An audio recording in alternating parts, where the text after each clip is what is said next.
దీంట్లో వాళ్ళు problem feel అవ్వాల్సింది అవుతున్నదల్లా మెయిన్ పాయింట్ ఏంటంటే ఇప్పటిదాకా మొన్న మధ్యన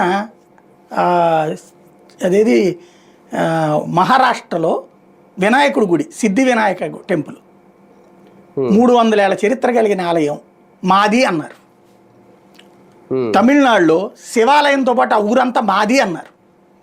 కర్ణాటకలో విజయపుర అనే ప్రాంతం మాది అన్నారు, 15,000 మంది రైతులది. కేరళలో క్రిస్టియన్స్ ఆస్తి 500 ఏళ్ల నుంచి ఉన్నది మాది అన్నారు.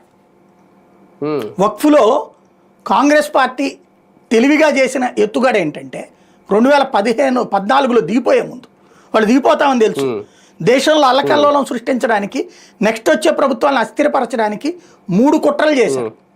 నెంబర్ 1 కుట్ర ఏంటంటే ఏదైనా సరే ఒక ముస్లింలకు సంబంధించి అంటే తీసుకొస్తే దాన్ని ఆపింది బీజేపీ. అప్పుడు ఏంటది, మీరు గనక హిందూ అయి ఉన్నారు, మీరు ఈ దేశంలో మెజారిటీ కాబట్టి మీరు మీ ఇంట్లో భజన చేసుకోవాలని మీ పక్కన ఉన్న వాళ్ళతో ఎన్ఓసి సర్టిఫికేట్ తీసుకోవాలి. మీ గుళ్ళో పూజ కనుక మైకు పెట్టాలని మీ పక్కన ఉన్నటువంటి ఇతర మతస్థులతో ఎన్ఓసి తీసుకోవాలి.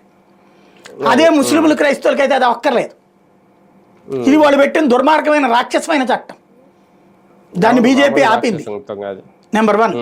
నెంబర్ 2 వచ్చేటప్పటికి ఏదైతే భూ సమీకరణ జరగనీయకుండా భూ సేకరణ జరగనీయకుండా అడ్డుకోవడానికి 1 ఎకరాకి 3 రెట్లు డబ్బులు కట్టాలి.